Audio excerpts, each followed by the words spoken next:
Jeudi 27 novembre, bonsoir à toutes et à tous et bienvenue dans Au Quotidien, essentiel de l'actualité de votre territoire en 15 minutes. Il s'appelle Sékou de son nom de scène, il est membre du collectif Légitime Obstruction. On le reçoit pour parler d'un événement de breaking international que le collectif organise le 13 décembre. Ça se passera au Spot, le skatepark au Mans.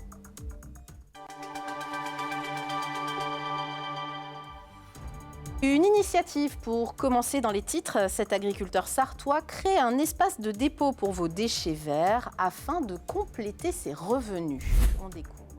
Et les poulets fermiers de Loué à déguster sur une aire d'autoroute. Le début d'un nouveau projet pour la marque. Mais on ouvre ce journal avec cet agriculteur qui innove comme d'autres en Sarthe. C'est le cas d'Éric Flo à Sainte-Cérotte, près de Saint-Calais. Ce producteur de volailles a ouvert sur son exploitation un point de collecte dédié aux déchets verts qu'il transforme en compost et en terreau. Depuis novembre, il propose même un abonnement pour les professionnels et les particuliers qui souhaitent venir décharger sur son terrain. Le reportage d'Anthony Piton. Ici, au milieu des champs, une zone un peu particulière. Il s'agit en fait d'un dépôt réservé aux déchets verts que contemple Éric Flo, le propriétaire. Tout ça, c'est depuis le début de la semaine, lundi matin, fin de matinée. Branches, feuilles ou encore herbes de tonte. Depuis 18 ans, l'agriculteur accueille les résidus organiques des particuliers et des professionnels du secteur. Nous avons eu l'idée, car ma femme s'est installée en agriculture biologique, sans matière organique. Donc nous fallait de la matière organique. Et puis après, on a eu quelques micro-entreprises qu'on a contactées qui nous amenaient leurs déchets. Mais le volume s'est fait qu'à un moment donné, tout a grossi par le biais du bouche à oreille. Des quantités telles que les coûts pour le broyage ont explosé. Alors l'agriculteur a décidé de structurer son activité. Depuis novembre, il propose un abonnement, 120 € par an, pour venir déposer librement ses déchets verts. On a investi dans des clôtures autour, on a monté une barrière type camping avec un système de badge à abonnement. En gros, l'investissement, il représente, on va dire, entre 25 et 28 000 €, sans main-d'œuvre. Pour l'instant, pas plus de 10 clients, mais normal, car c'est surtout au printemps que les tailles et les tontes vont reprendre. De toute façon, il n'y a qu'ici que je peux venir, parce que maintenant, il n'y a plus le droit de brûler ou... Puis j'ai rien pour broyer, en fin de compte, donc je viens qu'ici. C'est beaucoup plus pratique que pour moi, je peux venir quand on veut, en fin de compte. 24 heures sur 24, voilà. Mais ne vous y méprenez pas, derrière tout ce tas de déchets verts, un vrai travail de valorisation qui permet de produire du compost ou du terreau pour les particuliers. Nous, on le remue à peu près tous les mois.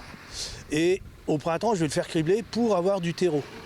Style ce qu'on retrouve dans les sacs en plastique qu'on trouve dans les coopératives et dans les grandes surfaces. Un modèle circulaire qui pourrait bien inspirer au-delà des frontières de la Sarthe. Depuis qu'il communique sur son activité, Éric Flo reçoit des appels venus de toute la France. Une nouvelle étude de l'INSEE ou Institut national de la statistique et des études économiques montre qu'en Pays de la Loire, 11,8% de l'emploi est lié à l'économie sociale et solidaire. Cela place notre région deuxième dans ce domaine au niveau national. Derrière la Bretagne, l'économie sociale et solidaire, ce sont principalement les associations, des coopératives, des mutuelles et des fondations. Mais 3 salariés de ce secteur sur 4 sont en fait salariés par des associations. Une étude à retrouver sur INSEE.fr. Les travaux avancent au Mans. La rue Goujard qui relie Chanzy et les Jacobins a rouvert mercredi à 18h. Le maire Stéphane Le Foll félicite les équipes techniques dans un communiqué pour un délai tenu et même devancé de 2 jours.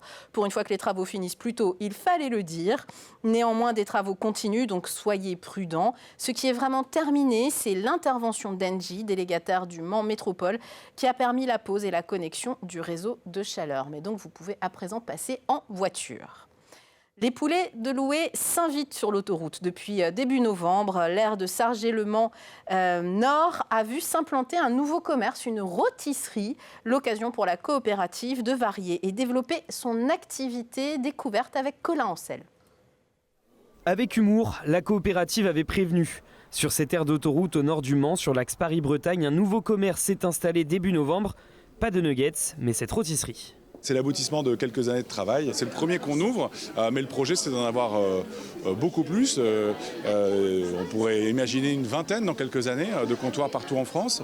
Il y a déjà un projet pour 4 ou 5 comptoirs. C'est une fierté qu'on a, nous éleveurs de loués, d'avoir un comptoir à notre nom dans les aires d'autoroute. 10 ans après avoir lancé à Boulogne-Billancourt un restaurant fermé au bout de 9 mois, c'est une nouvelle manière de développer l'activité pour les fermiers de louer et aucun risque économique. Ça coûte absolument rien à la coopérative de louer. Nous, on n'y connaît rien à la restauration d'autoroute. Sodexo est venu nous chercher pour proposer ce concept-là. Et donc, nous, on vend nos volailles, on vend nos œufs. On a par contre un cahier des charges pour qu'ils respectent bien nos produits, nos valeurs, évidemment. Voilà. Mais ça ne coûte rien à la coopérative. Pour la station aussi, le choix des poulets de louer n'est pas anecdotique pour attirer les clients. Les faire voyager, se dire ah oui, là je suis effectivement en Sarthe, je ne suis pas au fin fond d'une autre région, vraiment d'avoir quelque part quasiment une station propre à chaque territoire. Et pour faire ça, faut que nous on puisse s'appuyer sur les acteurs majeurs territoriaux et les loués font partie de ces acteurs. Cette aire d'autoroute accueille entre plusieurs centaines et plusieurs milliers de personnes par jour, mais la période actuelle est plutôt creuse par rapport aux vacances d'été. Ouvert depuis le 7 novembre, le premier bilan sera tiré d'ici quelques mois. Le retour des clients, c'est de dire c'est bon, ça sent bon, comme à la maison. Voilà, donc c'est parce que le produit, vous voyez ce que ça sent le poulet rôti, quoi. Donc quand vous êtes là et que vous passez là, vous avez envie de vous arrêter. Donc c'est aussi simple que ça. Pour l'instant, ce commerce n'est ouvert que de midi à 20h, mais des idées de petit déjeuner autour de l'œuf pourraient émaner. Tenter un nouveau concept, ça donne des ailes. Allez, on va danser avec notre invité Sékou, dit Sékou, de son vrai nom Sékou Diagouraga, membre de Légitime Obstruction. Merci d'être avec nous, Sékou. Merci pour l'invitation. Légitime Obstruction qui organise un événement international de breaking le 13 décembre au skatepark Le Spot du Mans. L'entrée est à 10 €, les portes ouvrent à 15h, c'est au moins jusqu'à 18h. Il va se passer quoi concrètement ? Alors, ça va être un battle de breakdance. Donc, un battle de breakdance, c'est une grande fête, donc c'est un événement. On a invité des danseurs venus de partout dans le monde. Donc on aura des équipes japonaises, brésiliennes. Il y a des équipes composées de membres de différentes nationalités. Et donc ils vont s'affronter devant le public. Tout ça sera orchestré par un speaker et un DJ qui vont animer aussi le battle. Légitime Obstruction, c'est un collectif principalement sartois, même manceau, qui existe depuis 2003. Vous faites quoi concrètement dans ce collectif ? Alors, beaucoup de choses. On fait beaucoup de choses, mais essentiellement vraiment du breakdance et du breaking. Donc nous, on œuvre au développement du breaking par toutes ses formes, que ça soit sur les compétitions, donc nous, comme on le dit, les battles, que ça soit sur les représentations, donc des shows, ou dans la transmission via les cours ou des stages ou des initiations.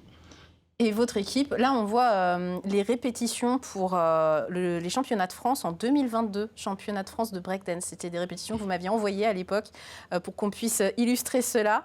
Vous êtes champion de France en 2022, vous allez représenter les couleurs françaises au Japon, à Tokyo, pour les mondiaux la même année. Un grand moment, vous vous inclinez en quart de finale, mais j'imagine que c'est des expériences qui marquent dans la vie d'un athlète, parce que ce que vous faites, on le voit, c'est quand même du sport. Hein.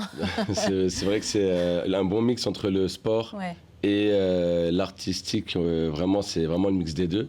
Et oui, sur ce moment-là, du coup, on a la chance, entre guillemets, de pouvoir représenter la France au Japon. Et c'est un moment unique, vraiment, parce que c'est des mois de préparation avec un collectif. Et c'est la chance de pouvoir aller représenter ce qu'on fait depuis des années, quoi, ensemble, entre frères, comme on se dit. Oui, parce que vous vous connaissez depuis toujours, finalement. C'est ça. Donc, en fait, dans l'équipe, on est au moins 3-4 à se connaître avant d'avoir commencé la danse.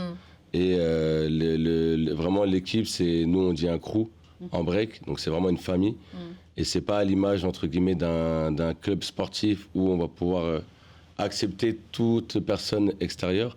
Il faut vraiment qu'on ait cette connexion entre nous, qu'il y ait un lien, qu'il y ait des codes qui nous soient vraiment familiers pour permettre d'avancer ensemble. Et puis vous devez vous faire confiance parce que vous dansez, vous avez des chorégraphies qui, pour certaines, sont presque dangereuses. Hein, quand je vois ce que vous faites, il y a une confiance absolue les uns envers les autres et ça, c'est super important, j'imagine. C'est très important, c'est vrai. C'est vrai que le break, c'est cool, c'est visuel, c'est beau à voir, mais c'est aussi très dangereux.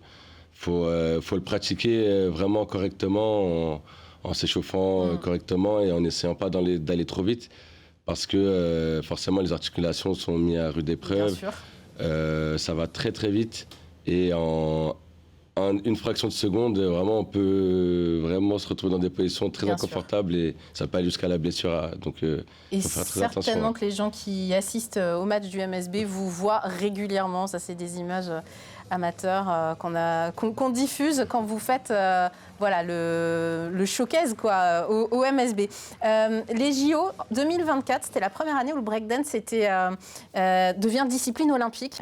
Est-ce que ça a permis à des jeunes d'oser pousser la porte de la MJC Ronceret en l'occurrence, où vous donnez des cours, vous avez des ateliers en permanence avec les jeunes? Vous avez senti un effet JO, vous? On a senti un effet JO sur tous nos ateliers, parce qu'on donne des ateliers sur Le Mans et partout en Sarthe, et c'est vrai que de manière générale, on a eu plus d'élèves après les JO. Donc il y a eu un effet JO forcément avec la visibilité de cette compétition. Ça nous a permis d'avoir des élèves, et des curieux et pourquoi pas des futurs grands breakdancers. Et vous donnez donc des stages. Là, on vous voit c'est en 2021 avec des élèves de l'école Charles Gounod au Mans, pas très loin de la MJC Ronceret d'ailleurs. Vous proposez des stages tout au long de l'année à la MJC. C'est pour tous les niveaux. Si moi je veux commencer, je peux venir avec vous? Bien évidemment. Je peux essayer. Hein. C'est ouvert à tous et à toutes, bien évidemment.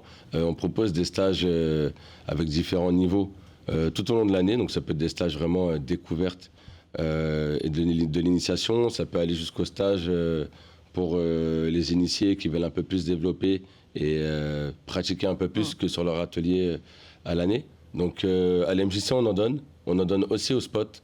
Au Mans, au skatepark, là où le battle aura lieu.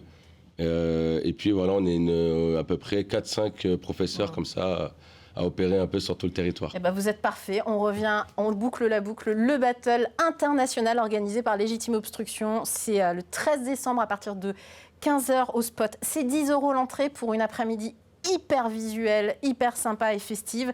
C'est sur Hello Asso que vous pouvez réserver votre place. On va mettre le Hello Asso.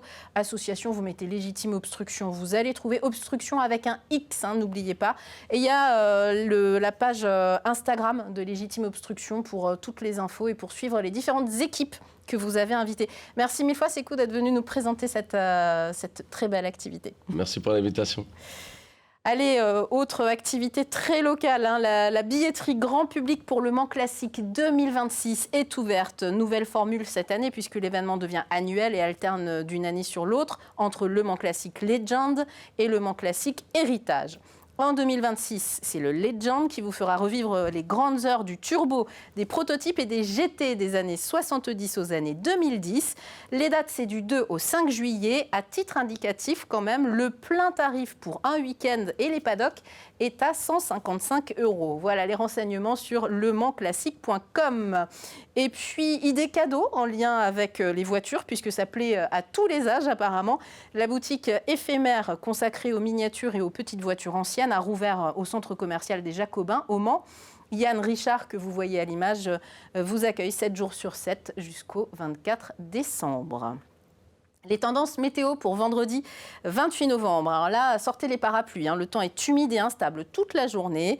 Les températures sont comprises entre 8 et 10 degrés le matin et 11 à 13 degrés l'après-midi. Une douceur donc, mais pluvieuse, comme on aime, fin novembre.